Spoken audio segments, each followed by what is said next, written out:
saat ini yang satu hal menjadi hal yang paling mudah ditinggalkan sama umat Islam, sholat.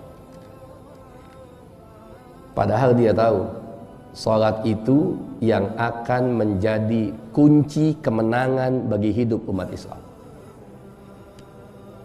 Oh, Habib tahu dari mana? Dalam lafaz ketika kita dipanggil, ya, dengan azan, gitu ya. Itu yang dipanggil bagaimana? Hayya 'alas salati, hayya 'alal. Ayo kita sholat. Habis sholat dapat apa kita? Kemenangan.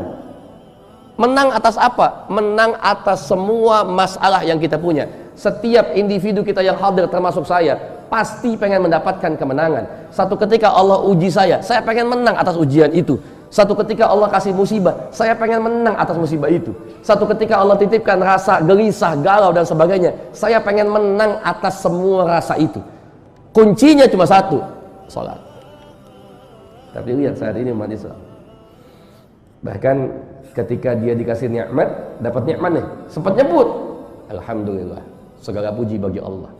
Dia tahu itu nikmat datang dari Allah, tapi setelah itu dia tinggalkan ibadahnya kepada Allah. Ada nggak yang begitu? Banyak. Padahal yang namanya muadzin, masya Allah, pahalanya muadzin itu masya Allah, ya. Bahkan kalau saya tidak salah, termasuk salah satu daripada hamba Allah yang akan terjaga jasadnya, tidak akan dimakan oleh tanah, yakni muadzin. Dengan catatan dia betul-betul menjadi muadzin karena Allah Subhanahu wa taala. Kenapa begitu? Setiap saat dia panggil umat Islam untuk ibadah. Antum bayangin pahalanya muadzin berapa banyak. Dengan azannya dia panggil. Dan kita sudah berkali-kali diingatkan sama Allah, dipanggil dengan azan supaya sholat, supaya dapat kemenangan. Allah udah kasih jalan. Cuma kadang-kadang kita ini yang suka menjauh daripada jalannya Allah. Makanya sholat, Pak, ya Allah, sholat kita nggak lama, nggak lama. Kerjaan Bapak nggak keganggu cuma dengan sholat, nggak. Masih lamaan makan siangnya, nggak keganggu. Tapi ketika kita sudah berani meninggalkan sholat dengan sengaja, bahkan dalam satu hadis dijelaskan, man taraka sholata muta'ammidan faqad kafara jihara. Barang siapa yang meninggalkan sholat dengan sengaja, maka dia sudah kufur nikmat kepada Allah Subhanahu wa taala. Ya.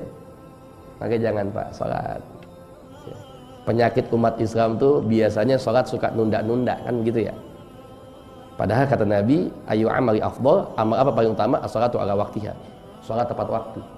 Kalau kita biasanya nggak tepat waktu, mepet waktu. Dhuhr jam 12, teman ngajakin sholat yuk, ntar masih panjang, kan begitu jawaban kita. Iya, betul kan? Kadang-kadang sholat aja kalah sama apaan? Sama game.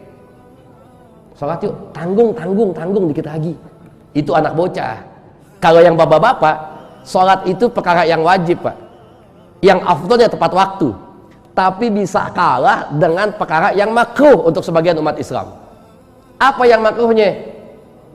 Rokok. Padahal udah depan masjid, Pak.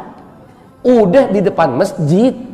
Udah adzan, temen ngajak, yuk masuk yuk, tanggung 3,5. Coba. Kan penyakit tuh. Begitu nggak? Yang ketawa lepas pengalaman model begitu tuh. Emang katanya. Ya. Jadi enggak ya, ikhwan. Kita ini selalu pengen dapat hal yang utama. Bapak kerja pengen dapat posisi paling utama. Kita diajak sama Allah untuk dapat hal yang paling utama dengan sholat kita, yakni awal waktu.